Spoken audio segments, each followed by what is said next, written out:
Welcome to the third session of the Solutions Plus Africa Regional Training Program. My name is Judith Owiga, and I would like to welcome you all. Thank you for putting aside some time to come and learn from different people and different organizations on their experiences. I will now just go ahead and share my screen and do a little introduction to the session. So as most of you are aware, for this week, the training session we are going through is e-mobility charging infrastructure.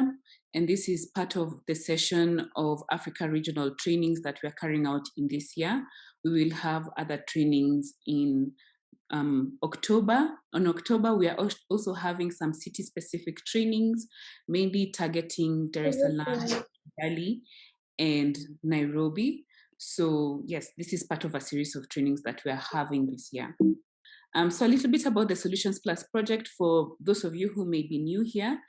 The Solutions Plus project brings together highly committed cities, industry, research, implementing organizations, and finance partners, and establishes a global platform for shared, public, and commercial e-mobility solutions to kickstart the transition towards low-carbon urban mobility.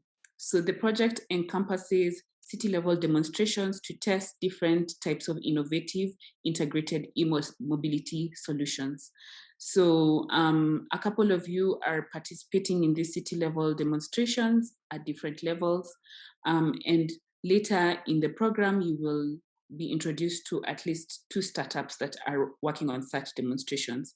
The Solutions Plus project is taking place is being implemented in 10 different cities. And here in Africa, we are currently working in 2 cities, Kigali and Dar es Salaam, but the sessions are open to different people from different areas who are interested in having these discussions. So a little bit about the training program. We have different ways we are approaching the training program. We had the global e-learning course that is available, that you can actually access if you go on the Solutions Plus website. We are also going to be organizing peer-to-peer exchanges, mainly between cities that are working on very similar initiatives. We will be publishing fact sheets and different publications, and currently, as we're doing now, we are having this regional webinar.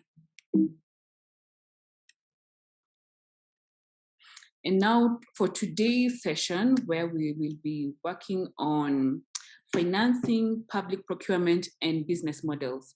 So yesterday we had done a session on EV charging solutions. And when we ended the session, one of the questions that was asked was with regard to financing of this infrastructure. And I think that was a very good segue into today's session, which is on financing, public procurement, and business models. Even the question that was asked yesterday was carried forward today. It might be addressed during the sessions, and if it's not, we shall continue with it. So for today's session, we are going to be having a speaker from ERTICO, Shelko Jeftich, who will be taking us through financing, public procurement, and business model, public-private procurement. Later, after that, we shall have a Q&A session. And then after the Q&A session, we shall have a case study, and this one will be presented by Cedric Tandong of Three Wheels United.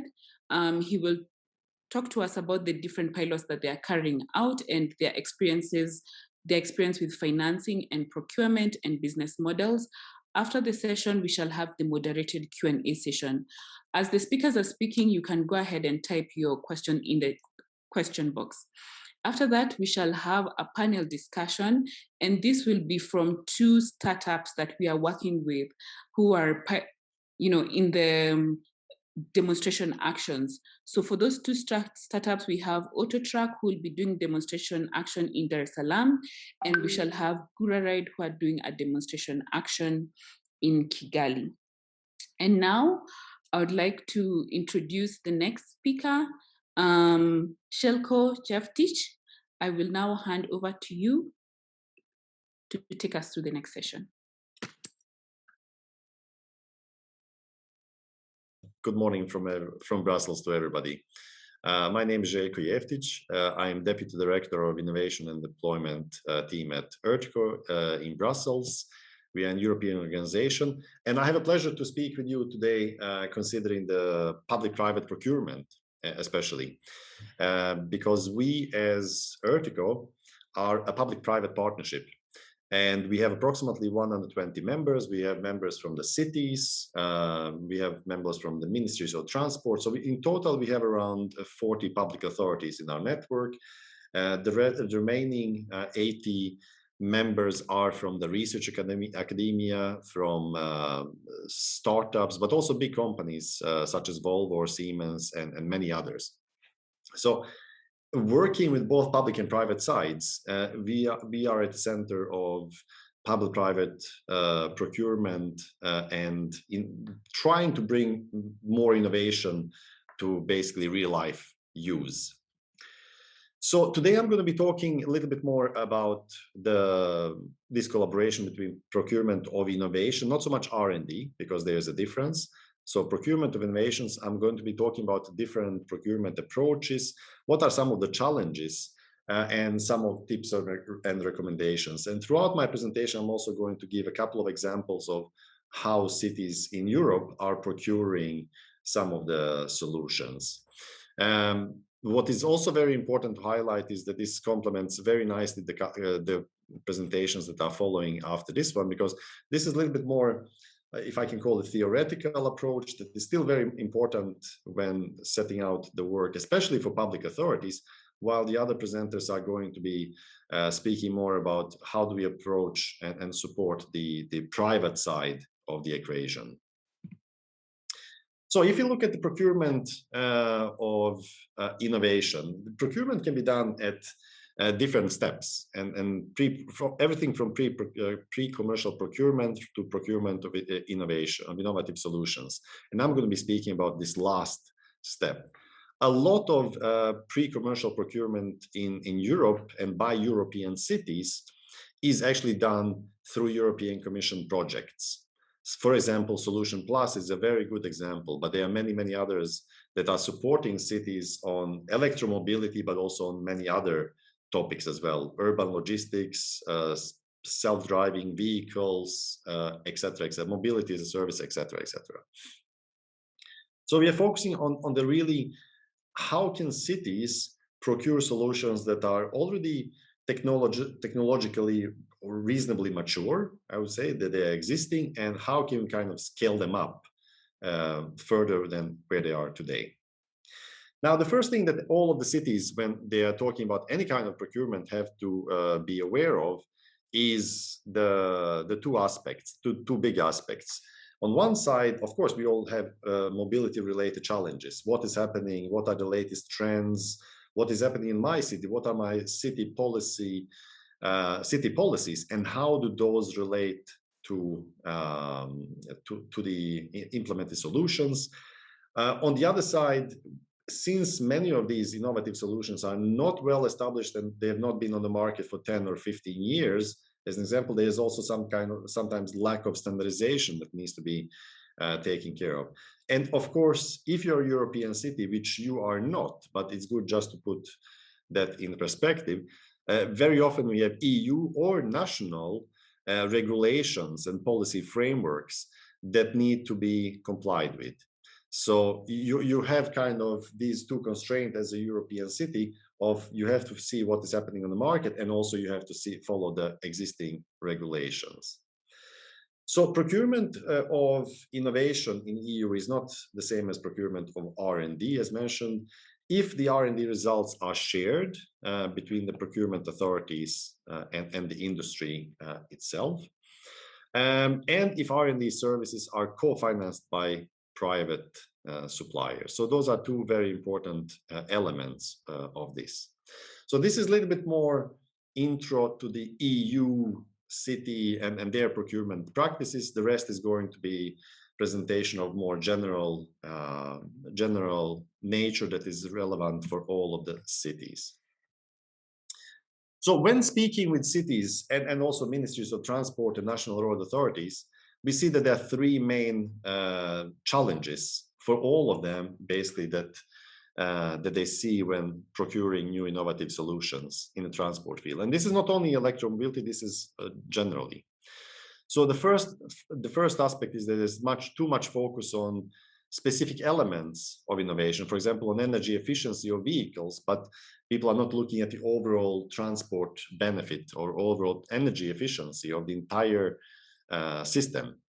And very often when speaking with cities, they are really highlighting that we want to have a systemic approach, but we are not getting that when we are just speaking with specific suppliers. If you look at the traditional view on traffic management, even within the cities and different cities departments, there is a challenge. Very often for implementation of electromobility, you need multiple departments to work together, but we still have these divergences internally, even in the biggest cities, that everybody is supposed to work in the same direction, but everybody still is kind of working on their own item. For example, I'm working on public transport, I'm working on traffic management, I'm working on environmental aspects in the city, and you need to bring them together to integrate all of these aspects. And this is also linked to the transport and energy policies are not integrated today. We are performing an interview with 150 cities worldwide, and what we see really is that even though some cities have announced climate emergency, the transport departments in those cities are not fully aware. Okay, so what do we need to do actually to deliver on, for example, full decarbonization of transport systems? So there's still a lot of work to be done on different elements. Now, how do we choose the right procedure for procurement? That depends very much on what's your solution. What is the technical level of maturity? Is it high tech or low tech? Is it mature technology? Is it very new and innovative and it has not been implemented in many other places? And of course, how many suppliers do you have? And whatever approach you are choosing, the most important thing is that we choose a dialogue. We need to have a competitive dialogue between public authorities and preferably multiple suppliers of the solutions to jointly understand the field before the procurement start. There's also possibility to have competitive procedure with negotiations and also to define innovation partnerships between cities and private sides. So these are also some of the elements that can be used in the procurement process.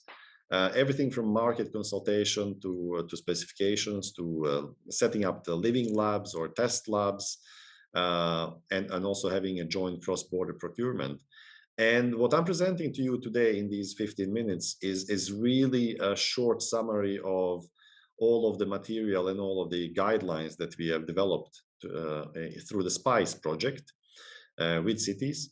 The full presentation is more than 100 PowerPoint slides, and I'm going to be showing just a handful of them. So I've taken out just some main highlights. If you would like to have more details, we can discuss those later and provide you much more information and on all of these topics. Okay, so the first contractual cooperation model is really a building an alliance, where you have typically you have a city that is then teaming up with a so-called private contractor that can be a number of different suppliers or a number of different stakeholders that are needed to implement the specific solution.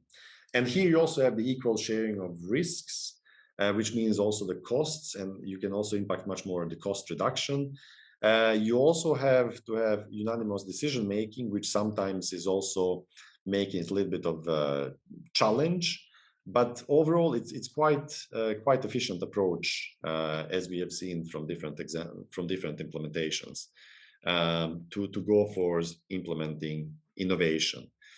And this really promotes, in the essence, the culture of sharing the knowledge between both sides, both the industry and the cities, that there's an openness about the challenges, but there's also a risk sharing. And on the other side, on the contractor side, they can also optimize the profit, because this is an open dialogue between between supplier and the procurer, where we all know that in all of the different procurements, there are always needs for changes along the way that we're implementing solutions. And by going for an alliance, this is excellent way to work together, but also to be adaptable in the implementation phase. Then we also have public-private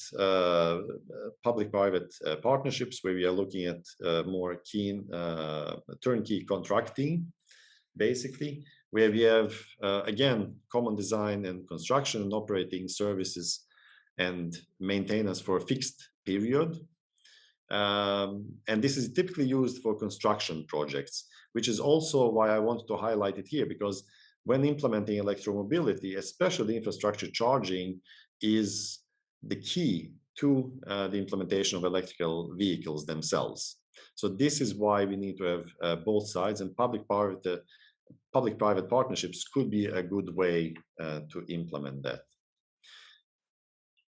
Even there, we have advantages that we are working together between private operator. The private operator can choose the most suitable solution. So the authority is not going too much into the solution definition or design. So it's very much on the private operator. But still, you have this approach of the collaboration between public and private sides. And then one of the most interesting things that we are working on right now is definition of the common buyers groups, where you have typically several public authorities that are coming together to procure one solution from either one supplier or from a group of suppliers.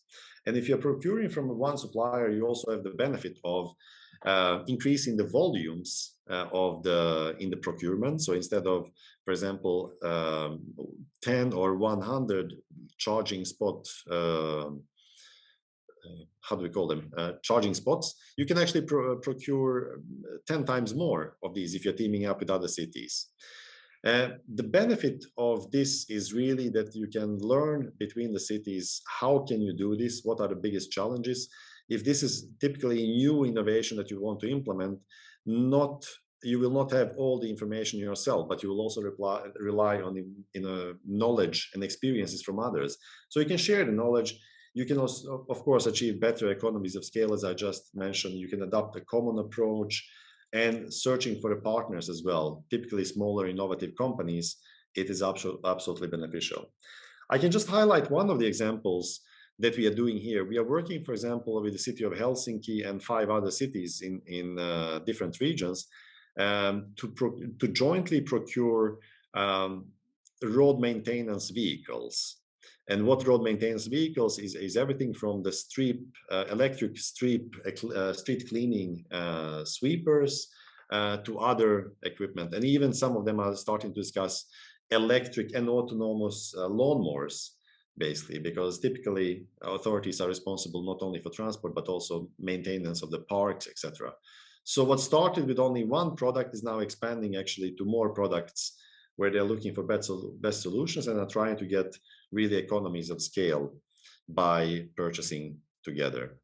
And how this purchasing together can be done, there are different examples. The most common ones are joint procurement via central body. So 5 cities agree that we are going to procure this equipment, and we are going to choose either, for example, one of the cities to be the central procurer, or an independent entity to be central procurer, that then issues the tender and finds the right solution, signs the contract, and then in the contract between central authority and the procurers, they can also agree what are the responsibilities in between them. Then you also have the joint procurement, where typically all of these cities come together and say, okay, well, we are jointly procuring this. These are the joint specifications, and they issue a tender and they choose the supplier between themselves. And the final element is really where they agree on specifications, they agree on the needed level of performance from the suppliers that they would like to have. And each city comes out with their own tender, following the same requirements, basically. So main benefits are really the shared workload between the partners, the more knowledge and experience sharing. Innovation is really boosted because you suddenly have more harmonization from the cities, which is also very much welcome from the electromobility community in Europe, as an example. What is also happening is what we see from many startups. If you are approaching different cities to provide your solutions to, good luck, because each city is going to have their own requirements. And by doing this common procurement, you're actually benefiting yourself as the cities or national authorities, but you're also benefiting the startups and any other solution provider beyond that.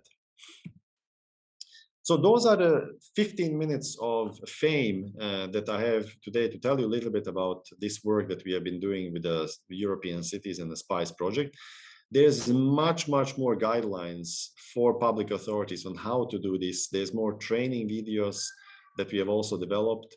You can find much more on the best practices part of the website of the SPICE project. You can also contact myself, and I can put you in contact with cities of Helsinki or Copenhagen and other actors that have been taking part in this, and they can also share further information with you.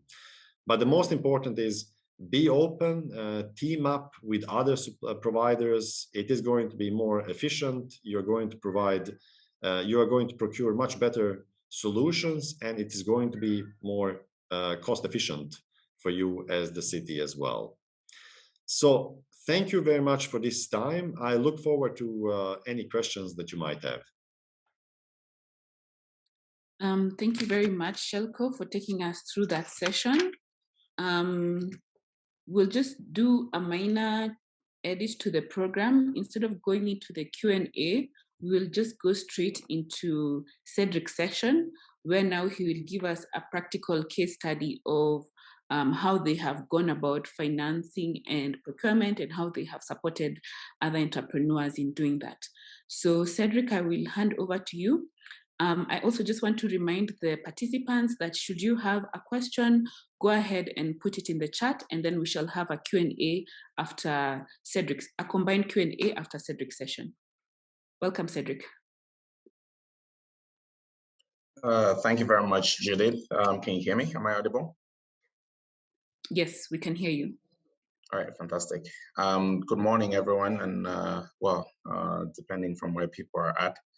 It's a pleasure to be with all of you, speaking from the comfort of my room in Bangalore, in India, where we're based. I'm Cedric Tandang. I was born in Cameroon, so I'm quite familiar with the continent. I am the CEO of Three Wheels United. We're a fintech company that finances electric vehicles, I'll say the light ones. We're particularly specific about 2- and 3-wheelers because today we believe I'd say the unit economics of this vehicle already match non-EV variants, if not already more profitable. A little bit about Three Wheels United. So we're a company set up in the US, Delaware C Corp, operating largely in India and looking at other geographies.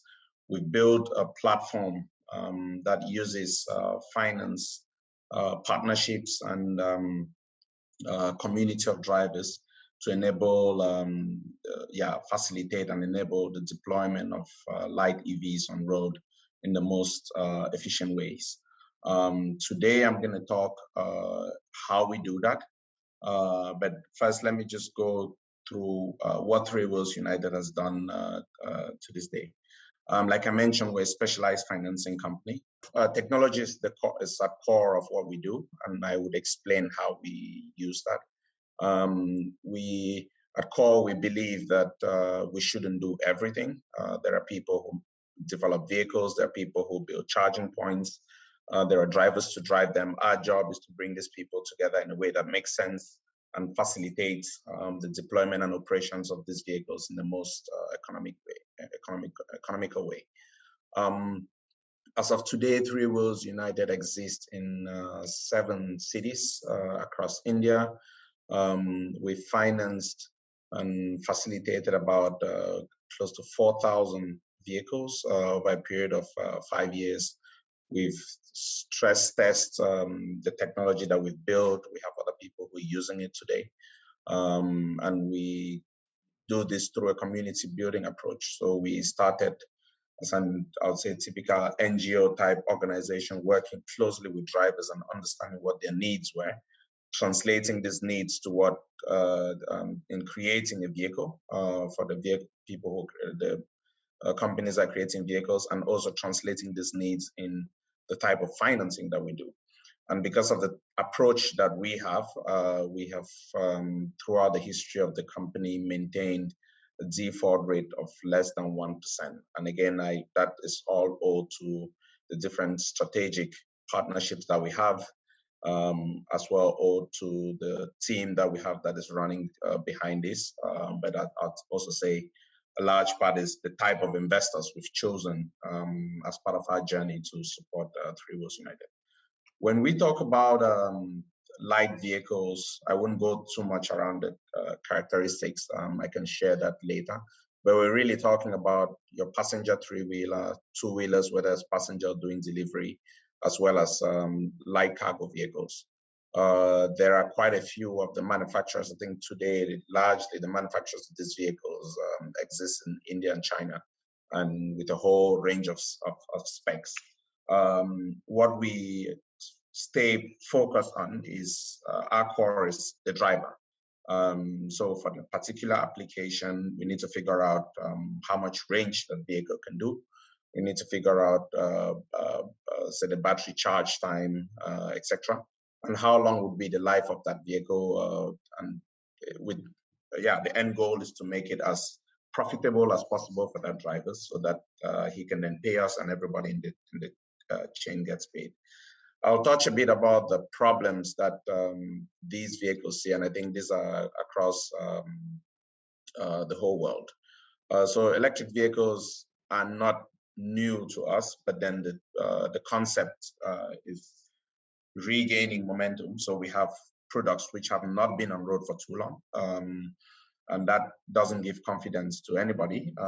They might break down, drivers might not know how to operate them, etc., etc. Then you have the charging issues. In some places, you do have some charging spots and battery swapping technologies, but largely there are issues with the infrastructure. Beyond the infrastructure, I think there is also perceived issues there, which is the range, which then is translated into range anxiety. As well, because the vehicles haven't been on road for too long, the users, which in this case are the drivers, have unpredictable earning potential, and that's something we look at solving for as well. Today, in most places, these vehicles have, they would be operating for their first time, so laws have to change. People have to actually get permits for these vehicles, operate them in the right legal framework. And I think something that stops the purchase or the growth of this in this market is really the inexistence of resale value or secondary market. When a driver takes up a vehicle, the thought is, what if everything goes wrong? I need to be able to resell this vehicle. But today there isn't any price point in most markets, and then there isn't the resale market. I think core to this is very specific in, say, South Asia and India in particular, the lack of affordable financing. So if you look at drivers who say, someone who graduates from university and starts working in a tech company, they probably would get a loan in India at interest rates of like 10-12%. A driver who's making way more money probably than that school person would get, one would not even get a loan from a structure, from a large bank. But if they were to get a loan, say from a non-banking finance company, would get it at interest rates maybe about 30%. So that in a market which is heavily financed, I think 90% of the vehicles in India are done through some level of financing. It just means that to even think around electric vehicles, you have to first of all solve what the financing is. And a bit about the financing is, I think this is across the globe, is just the type of clients. The type of clients are unbanked, usually low literacy levels. Your typical microfinance type of clients, where a lot of large banks don't have appetite for this market. So I'll go through how we work with different partners to solve this problem. And again, like I said, at the core of it is technology. We provide the technology and we build the partnerships and we make it work. And then so I'll explain a little bit, just using simple examples, how that works. With the manufacturers, our deal is, the best at manufacturing vehicles. Our job is putting those vehicles on road. Beyond recommendations and feedback on how the vehicles should be, what we do with these manufacturers is working with them to make sure that the vehicle is on road for the longest periods of time. We do this through three mechanisms. So you have extended warranties. So we have warranties on the vehicle that would cover the entire period that the vehicle is operating, or at least the period where the vehicle is on loan. Secondly, we have annual maintenance contracts. So with the price of the vehicle, we bake in the cost to maintain the vehicle for the entire period of the loan, for example. So a driver who's taking up this vehicle should not worry about extra expenses once they start driving. And then I think a third and a new thing which we came up with in the Indian market was an uptime guarantee. These vehicles would break even, because one engineering default, or they've just been bought from a different geography and deployed in a certain market that conditions have not been well understood, or it might be from drivers not able to, say, operate the vehicle properly. A driver might leave the vehicle over discharge and that breaks down. So for whatever reason, if the vehicle breaks down, the manufacturer gives us a guarantee that the vehicle should be up and running within 24 to 48 hours. If they don't do that, then they start paying for any losses that comes as a result of that. And that is something that we've put in place. And the way we use technology here to make it work is that, with a single push of a button, a driver can notify us as well as notify the manufacturer when the vehicle is broken down, as well as the people who are managing the drivers for us. With that, the specific issue is captured. That is informed to the manufacturer, the repairs start, and then once the vehicle leaves the repair shop, then we notify it again, and then that issue is closed. If it doesn't, post 48 hours, there is a billing which is generated, and the driver gets paid for that. What this information helps us do is that over a period of time, we're not just making sure that the vehicles are up and running, we're also capturing real life issues, and we understand for what type of manufacturer, we understand across board different types of manufacturers, what type of issues come up with them, how long it takes to repair, and how much is the cost. We can use that to negotiate the annual maintenance contracts. We can use that to choose what type of vehicles to grow in what particular types of markets, or to anticipate what is going to go wrong with the vehicles. The next type of partnership we have is with, say, your charging and parking spots. So long-term, we at Three Wheels, we believe that battery swapping would be the future. It's more economical. You can really leverage on economies of scale. It mimics, say, traditional behavior of a petrol car. So it's easier to use. But then until that happens at scale, battery charging is what is going to be immediate. And this would range from people charging at their homes, and then subsequently people charging at external charging points at other people's homes. And then that would transition to battery swapping. So today we have partnerships with players who do this. And the way that we use technology is that we basically just map out all of these charging points. Any new one, we keep updating it on our platform. Drivers can see it in real time. In addition, to solve for, say, your range anxiety, what we do is we keep telling drivers or informing them that there is enough charging spots. So once you go past the charging spots, you can get a notification, or we use telemetry data from the vehicles and establish when the vehicle is running down. Maybe it's at 50%. We notify the driver that your vehicle is at 50% and the nearest charging point is somewhere close by. I think there are already some players in this space in the African market, Ampersand being one of them. But then strongly urge, at least for the startups who are working in this space, to consider home charging as well as enabling charging at small shops. The next set of partners that we have and who are solving for the unpredictable revenues, your ride-hailing partners. In India, we work with a lot of them. We have maybe 10 partnerships. And the partnership is not just limited to having a driver and the driver driving on a platform. It goes beyond that. So they guarantee a minimum amount of income within a reasonable working hours. And because of that, even if you have, say, events like COVID, where the whole city is shut down, then that fluctuation doesn't affect the driver.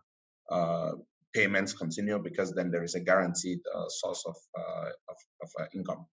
But beyond this, what we do as well, we've integrated our tech with the likes of Uber and other large parties in India, where we collect money at source. So as soon as the driver makes money, we collect money at source. It reduces our operations costs and allows us to scale as well. Because once we go to new cities through these platforms, we can get thousands of drivers to already approach us to do financing and have them on our platform. We assist these people to, the drivers to register and operate these vehicles. Some cities already have the laws in place to do that, others don't. We engage with them at that level and make sure that it's done. In India, for example, the government has a lot of subsidies. We facilitate that process and have people to do that. I think at the core of all of the model is drivers. For us, we have about 50,000 of them now, both on and offline. So we have about 20,000 on our online platform and 30,000 offline addition. And the intention here is continuous education, right? So here we capture information about how drivers are doing. We make certain drivers champions, and we continuously communicate this information. To mitigate our loan recovery risk as well, we work a lot with self-help groups, which I know is very prominent in places like Kenya. And then coming to really the core of what Three Wheels is all about, like I said, we're a fintech company. So we make sure that we can touch every population of driver through affordable loans. For those who are already convinced and want to take up the vehicle. For those who are not yet, we give them a rent-to-own option to test it for a few months and then make a choice to adopt the vehicle. And then there is a whole band of people who just want to do rentals. We allow for drivers to rent their vehicles to other drivers, and we also have a rental fleet. But I think this is where we're really strong in technology, because what we do is that we learn about driver behavior using, say, feedback loops, nudges, motivators. Once we learn about them, we know what incentivizes them to make payments, and then we double down on that. And we, again, use that information to automate a lot of our loan processes. I'll give a practical example. We might use a data point based on the feedback of the driver. Say a driver says, hey, I'm going to pay, we contact the driver today, he says, I'm going to pay in 5 days. What our system does, it already automates, it sets up a calendar for the 5th day, whoever is supposed to follow up with this driver.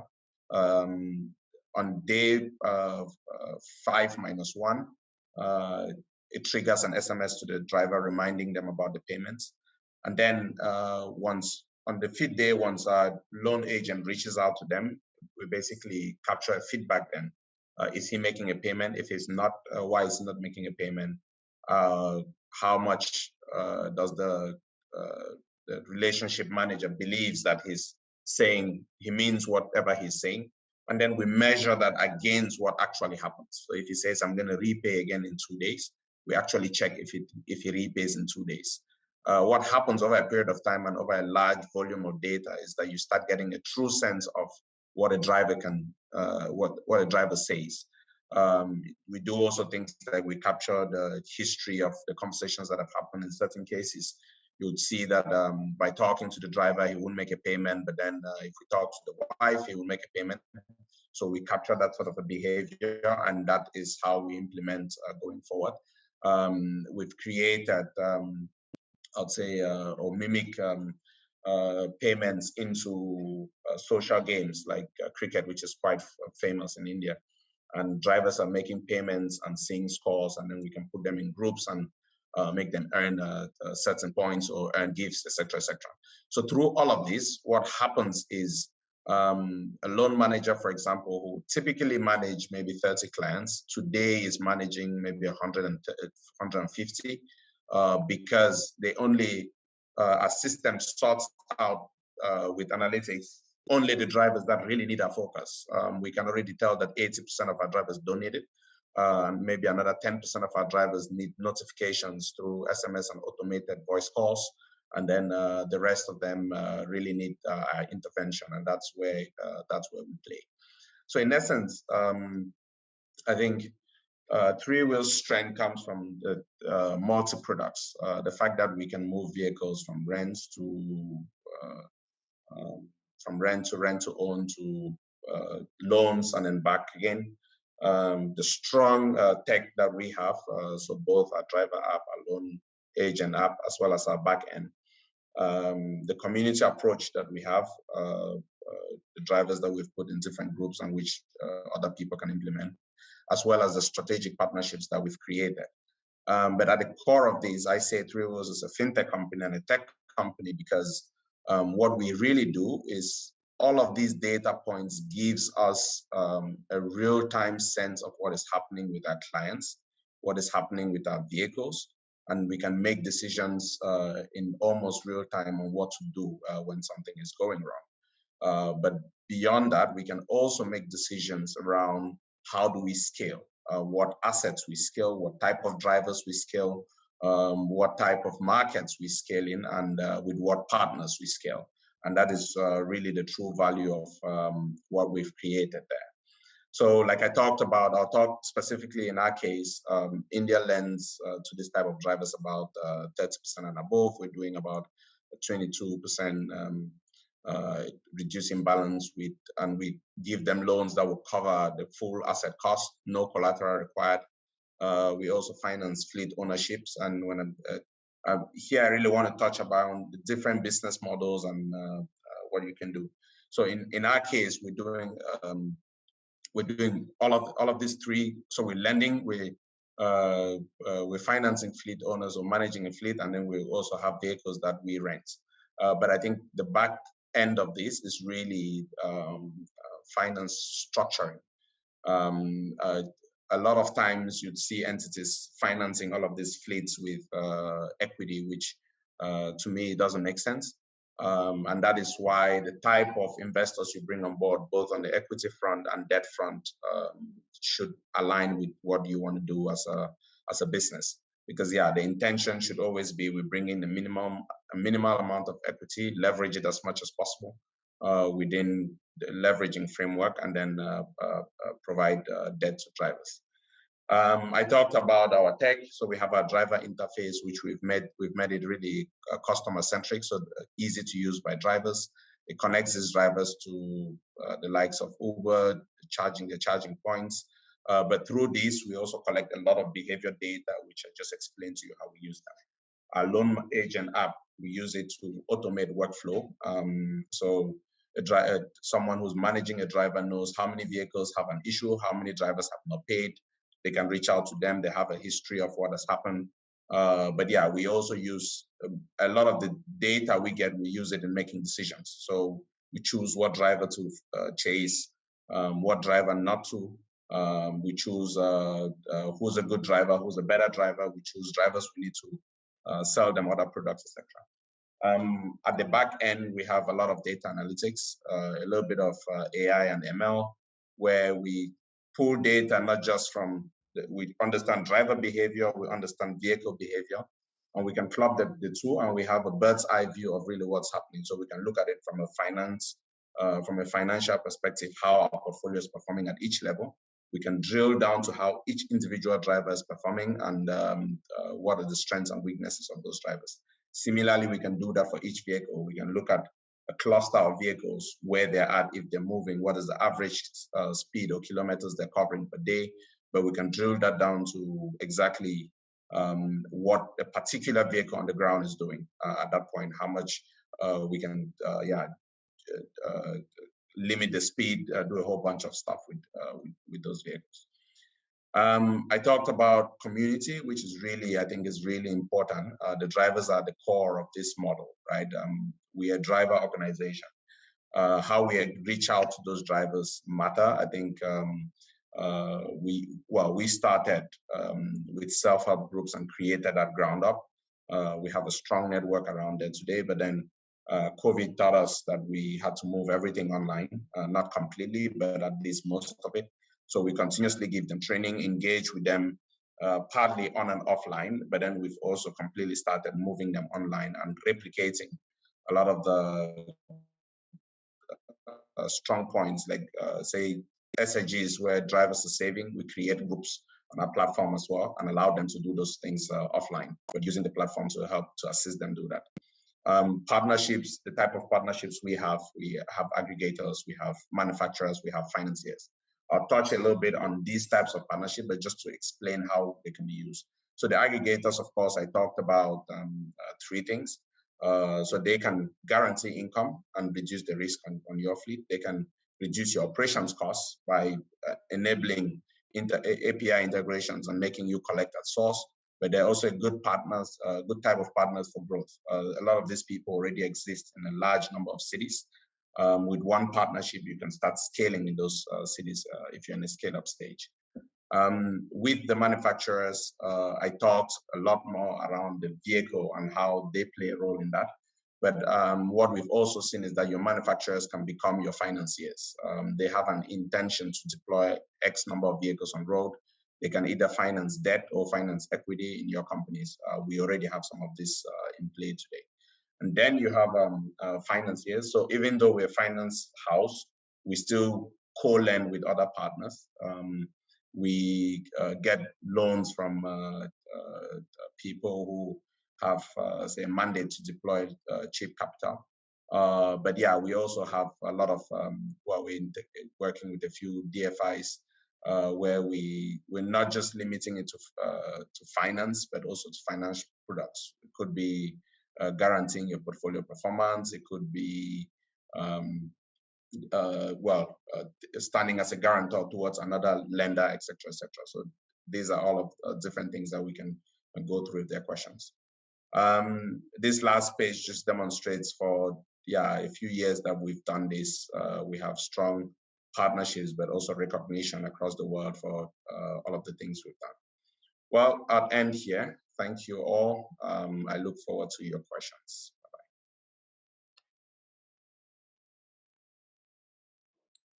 Thank you very much, Cedric, for that presentation. It was very informative.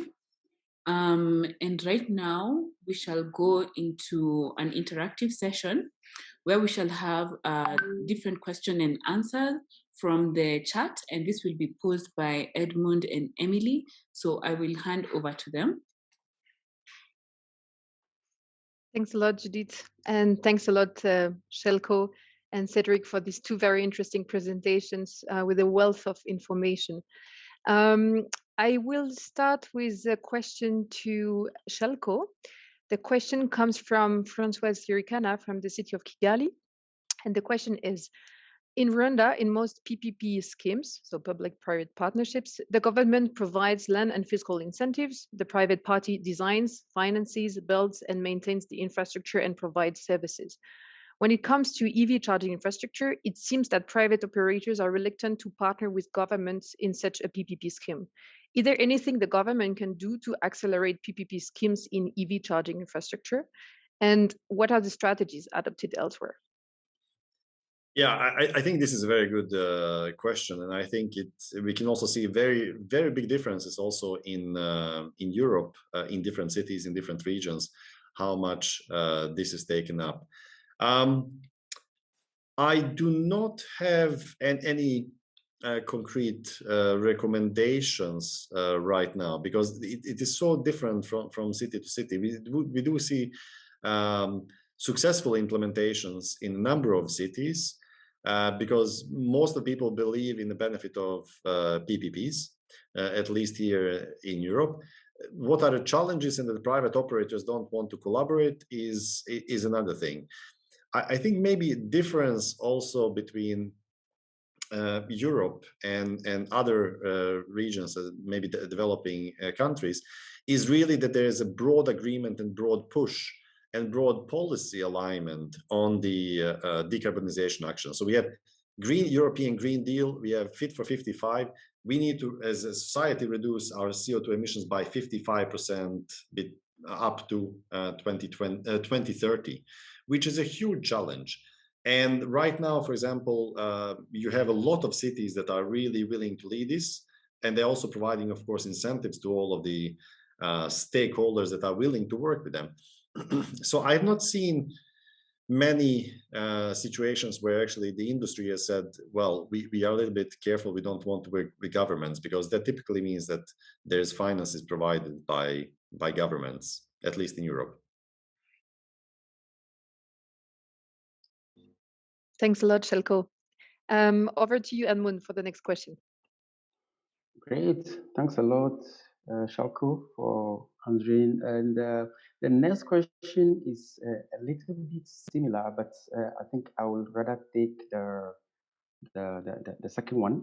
It says that how can cities' governments integrate decision-making of transport and energy departments to support the procurement and deployment of e-mobility innovation? So I think the question here has to do with the integration or the collaboration between transport department and then energy departments. Again, another very good question. I can tell you that different European cities are on different really levels of how this is done. The most important is to have a really aligned policy. So for example, we have a lot of cities that have announced climate emergency. And they all need also to go towards full decarbonization by 2050 and 55% reduction by 2030. Many cities like Copenhagen, Glasgow, city of Copenhagen is going to be carbon neutral by 2025, Glasgow by 2030, and many others. Many of them are setting really aggressive decarbonization strategies because there's a lot of let's say, citizen awareness and urgency considering the climate crisis. And this is also giving cities a big push now towards these actions. Now then, how does that translate internally? This is a big challenge for all of the European cities. Some are better than the other ones, but the best thing is really to have a person in the city that is responsible for the overall coordination of the climate